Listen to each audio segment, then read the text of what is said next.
So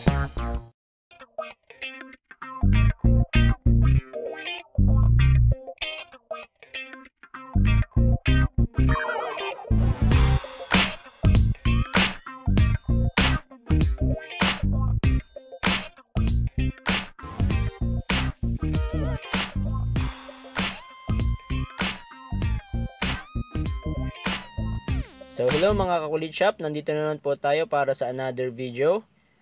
So for today po ay magpapalit po tayo ng dashboard lights and AC panel lights. So matagal ko na pong naipangako sa inyo to, kaya lang medyo na delay due to some circumstances. Hinintay ko pa po kasi na talagang mapundi yung halos lahat ng bulb sa aking dashboard.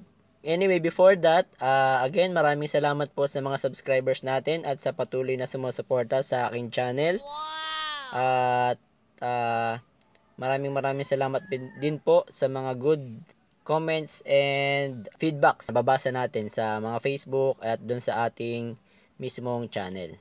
Okay, so for today po, ito po yung aking mga na-order na LEDs. So sa Lazada ko lang po sila in order. Medyo nagtitipid po kasi tayo, pero kung ako po ang tatanungin ninyo, mas maganda po na yung high quality bulbs na po ang gamitin natin. Dahil po tulad sa akin, nakakailang baklas at kabit na po ako ng dashboard. Dahil madali pong napupundi yung mga nabibili ko na lights or LEDs. Okay, so meron naman po tayong mga kagrupo sa open group natin na nag-o-offer ng mga high quality LEDs. So mas maganda po na yun na po ang i-orderin ninyo. So hindi ko rin po tinatapon yung aking mga lumang bulbs.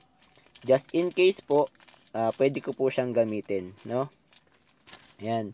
So again, disclaimer po, kung ano po yung makikita nyo na steps ng pagbaklas ng dashboard, yun po ay sarili kong pamamaraan. Meron kasing mga circumstances na hindi natin maiwasan. Malutong na minsan yung ating cover. So may tendency na matanggal yung mga clips natin, or masira, or masipak, or mag-crack. Okay, so kaya doble ingat lang po kung gagawin nyo tong video na to. Anyway, kung hindi naman po kayo sigurado, may mga kagrupo rin po tayo na nag-offer ng pagpapalit ng dashboard lights natin. They offer naman po ng mga budget meal at reasonable naman po yung mga price. At based po sa mga feedbacks ng mga nagiging customers nila, okay naman po yun.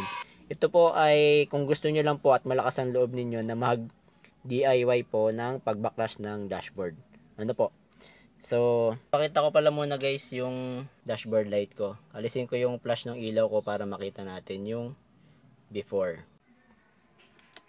So guys, ganyan yung aking dashboard light. Okay, so hindi na umiilaw yung odo. And then isa na lang siguro yung umiilaw na dashboard light dito. Sa AC panel ko, ayan naman, masyadong na malabo, wala rin yung AC button. Okay, so yun yung status niya, kaya hinintay ko muna mapundi halos lahat para sulit naman yung pagtanggal ko. Simulan na po natin. Again, ang kailangan po natin na tool is yung ating mahiwagang screwdriver. So ang una po natin gagawin is tatanggalin po natin yung mga tornilyo ng cover. So located po dito 1, 2, 3, 4, 5, 6, and 7. So bear with me po dahil ako lang po mag-isa ang may hawak ng camera at as well as nung screwdriver. So medyo magiging magalaw po ang aking camera. Okay, so simulan po natin dito.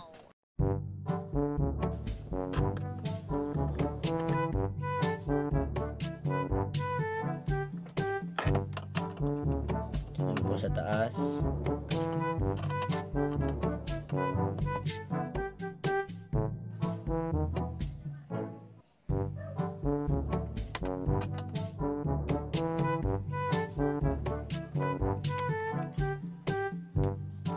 ayan guys, may crack yung aking dashboard, no? So, yan yung mga possible na pwede mangyari kung hindi natin siya matatanggal ng maayos.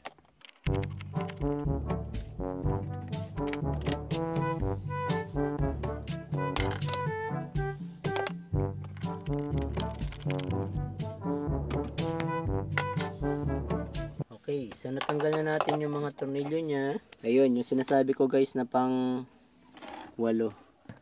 Ito sa ilalim. So, ako minsan tinatanggal ko kasi ito guys para, ayun, pwede namang di tanggalin pero meron pa kasi siyang tornilyo dito sa bandang ilalim niya. Yun. Okay. So, tanggalin na rin natin para maibaba natin ng mabuti yung cover.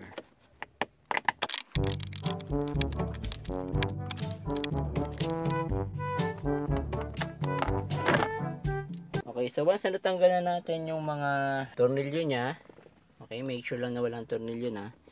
So, sisikwatin naman natin tong medyo ilalim na part. Okay, ito. So, meron kasi yung pinaka parang nakatukod sa kanya. Yung sa akin wala na, naputol na. So, yung iba meron.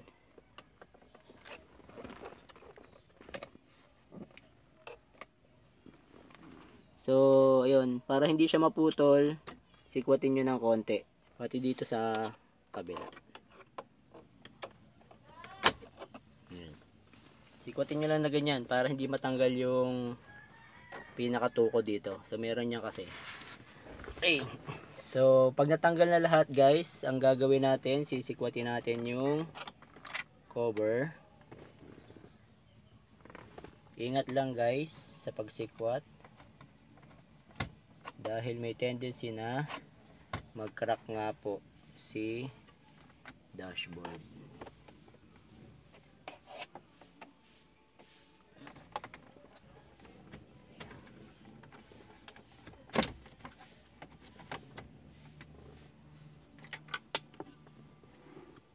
Yun, nabali na yung isang clip ko.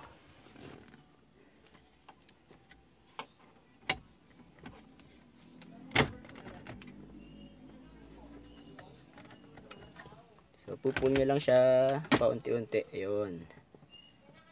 Unti-unti lang.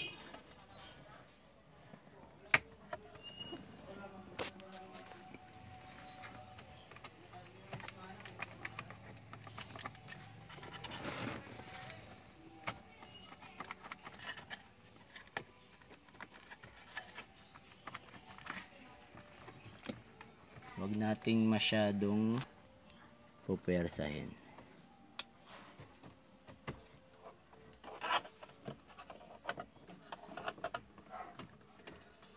Okay.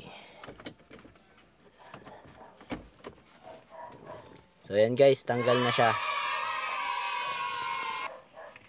Next is, aalisin naman natin yung mga clip dun sa kanyang connector. So, ano-ano yung mga yon, yung sa clock, tsaka yung dito sa mga switches na to. So, eto siya sa likod.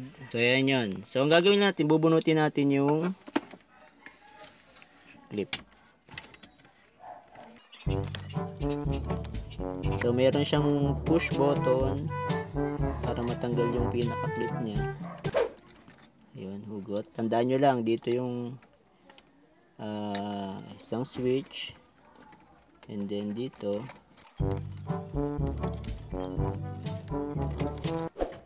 Yun.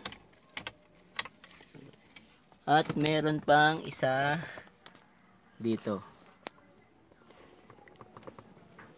Dalawa. Yun yung sa mirror. So, sipalan muna natin ito sa alarm ko para mabunot.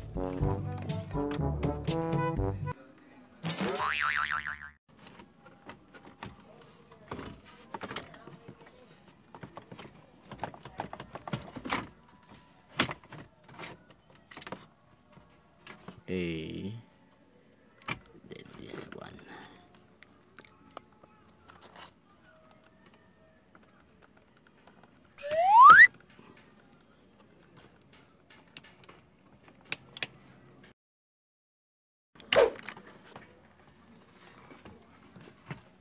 Okay. So once na natanggal na natin lahat ng pins, pull out lang natin yung ating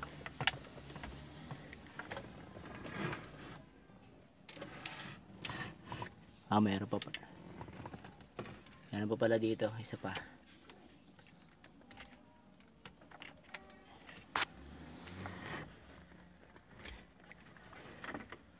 Tatlo pala dito guys. Clock, rear wiper, and washer. So, yun nasa ilalim. Hindi ko mapakita sa inyo eh.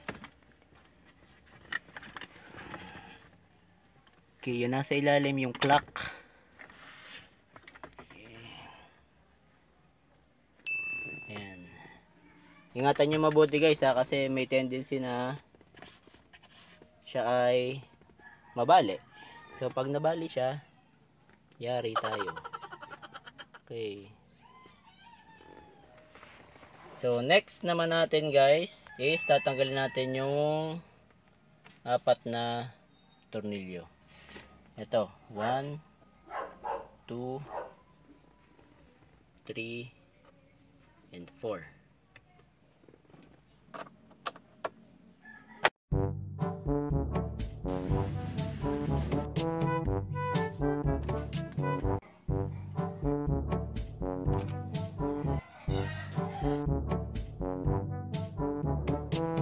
Nasalan na natin siya kasi madumi.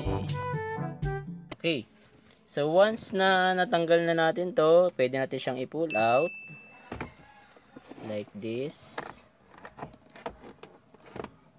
So yung iba guys, pinu-pull out pa nila tong mismong panel. Okay, para madali magkabit. Pero in my case, hindi ko siya pinu-pull out. So meron kasi siyang okay, yung may connector pa siya sa likod. Ayoko nang tanggalin kasi yung connector niya sa likod. Medyo takot ako. Hindi ko pa nararanasan tanggalin. Takot ako kasi baka ma-disconnect siya in a way. Tapos hindi gumana yung RPM, yung gauges niya. Kaya medyo takot ako tanggalin yung mismong yan. So, ang gagawin lang natin is, pero kayo pa rin yung masusunod kung gusto nyong i-pull out. So, sasakyan nyo naman yan. So, ang gagawin ko lang is, ilo-locate ko lang yung mga bulbs. Okay? So, bibigay ko rin sa inyo yung pattern or yung ginagayahan ko. Hawak-hawak ko lagi yon. So, every time na magbabaklas ako, kaharap ko yung cellphone ko tsaka yung picture na yon para nasusundan ko yung mga bulbs na tatanggalin ko. So, ipapakita ko na lang sa inyo sa video na to.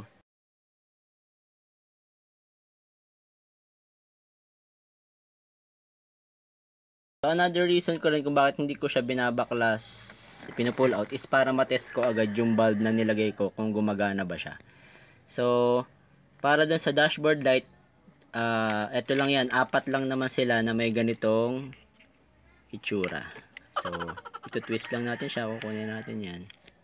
So, ayan yung bulb natin, which is papalitan natin ngayon ng another bulb. Okay, so ito yung luma nating bulb. So, papalitan natin siya ng panibagong bulb. So, pull lang natin siya. Then, insert. Then, insert lang natin doon sa pinagkuhanan natin. Yan. Then, twist. So, check natin kung gumagana siya. Okay yan guys. So, umilaw siya, no? Puti kasi yung ginamit kong kulay na ngayon. So, sunod naman is yung nandito sa banda ditong part. So, 4 na bulb kasi yan. Banda dito, dito, dito, tsaka sa dulo. Okay, 4 na bulb yung papalitan natin sa panel gauge natin. So, next naman, kapain lang natin. Makakapa naman natin yun. Okay. Hindi masyadong kita. So, ito yung sunod. Okay. Minsan kasi pagka yung nabili nating LED bulb is hindi tama yung pagkakasaksak natin, hindi siya gumagana. Kaya minsan pagsaksak natin, wala siyang ilaw. So, kaya ang ginagawa ko, tinetest ko siya. Agad-agad. Okay guys, so ganyan na yung halos itsura niya, no? Ayan. So, nakapagpalit na ako ng dalawang bulb. Okay, so sa left side naman, lipat lang tayo ng side. Okay, so dito naman tayo. So, pag na-test nyo, tas walang ilaw, pwede nyo naman baligtarin yung bulb.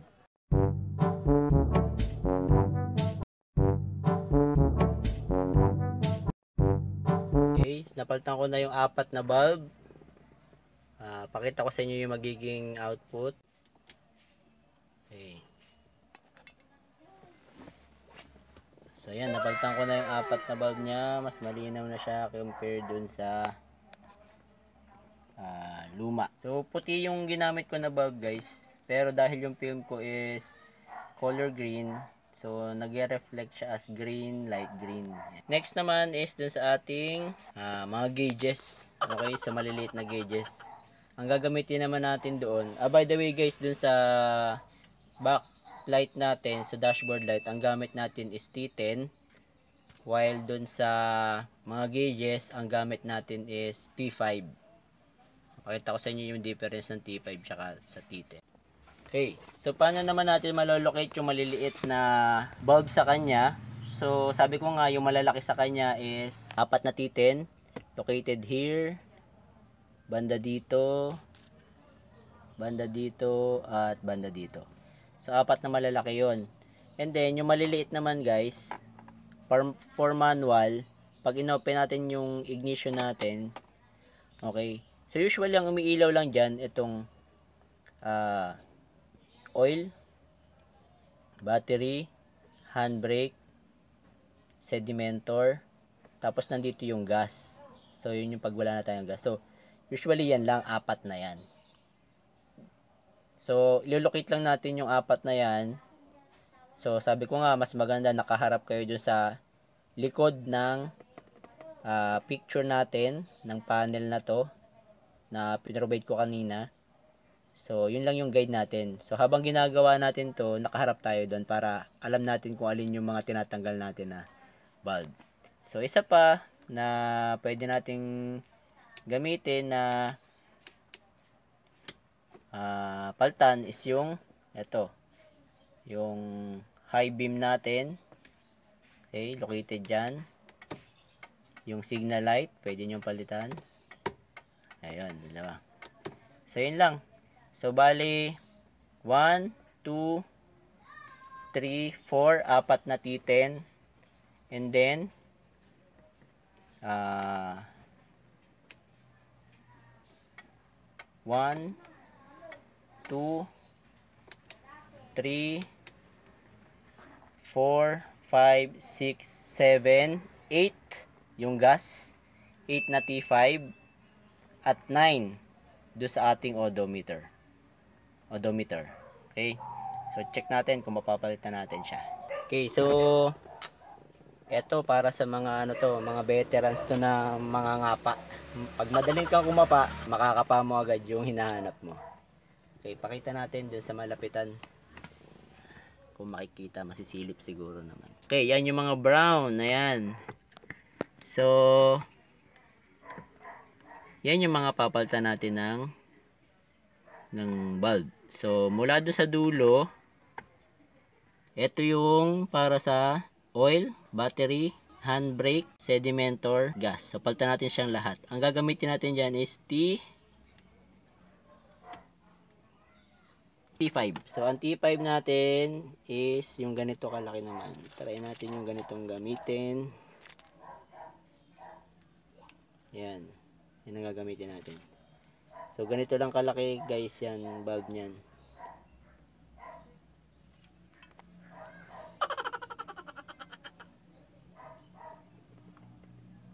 So, bubunutin lang natin naman yan, guys. Okay, so yun, binunot natin. So, sana lang guys, tumagal tong mga bulb na nilagay ko, LED bulbs. Dahil kung hindi, yari, mapipilitan tayo magbaklas na naman.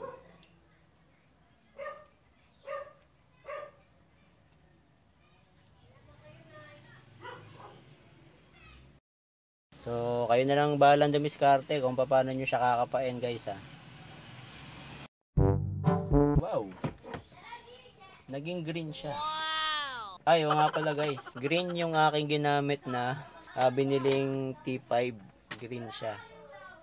Anyway, kahit green siya, palitan na rin natin lahat. Twist lang naman natin. Ganun naman yun siya guys. Twist, hugot. Hugutin natin yung bulb. Kapa.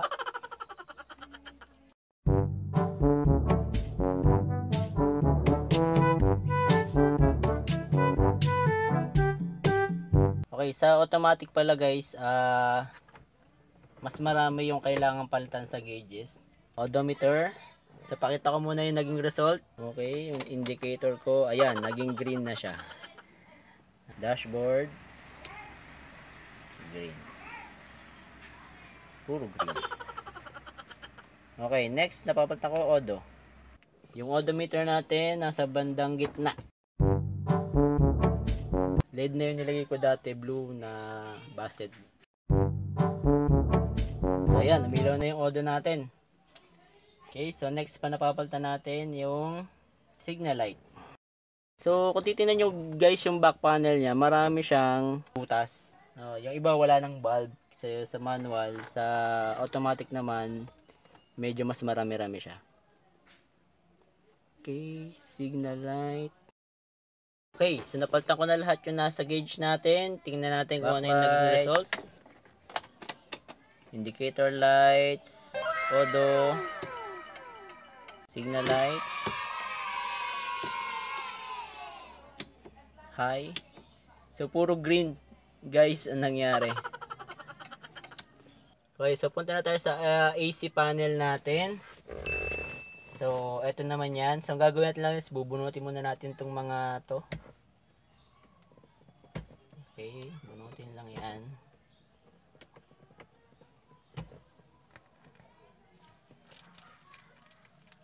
And then,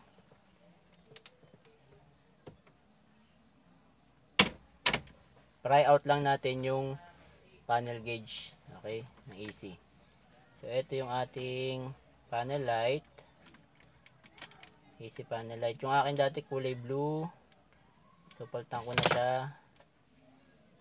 ng green.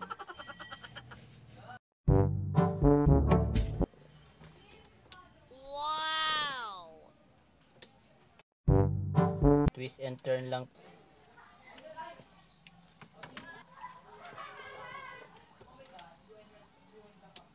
Okay. So, hindi masyadong kita yung gumagana siya. So, the next is yung button natin. So, ang gagawin lang natin is bubunutin natin tong isang buong switch na to. Medyo mahirap lang to guys kasi medyo matigas siya. Okay. Ito yung isang other way. Yung isa namang way, yung tatanggalin natin tong tray natin. And then, alisin natin yung panel, doon natin siya sa ilalim kukuhanin.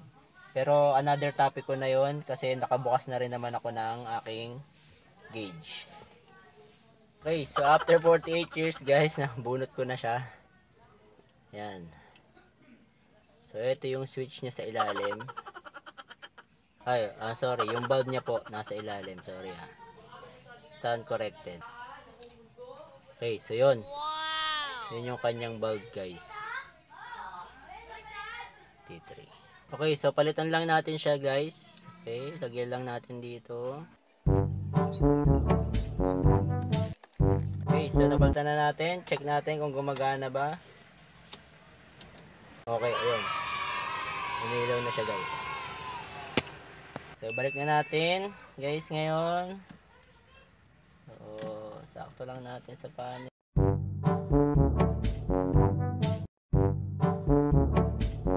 atin munang i-check lahat kung gumagana ba yung mga ginawa natin. Okay. Gauge, aircon panel, odo, warning light, signal, high, AC button.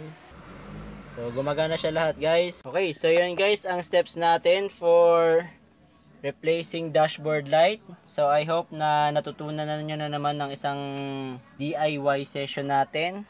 So guys, thank you for viewing my videos, and sa lahat po ng hindi pa nakasubscribe, subscribe lang po kayo sa channel ko, Kulit Shop, and see you on my next videos.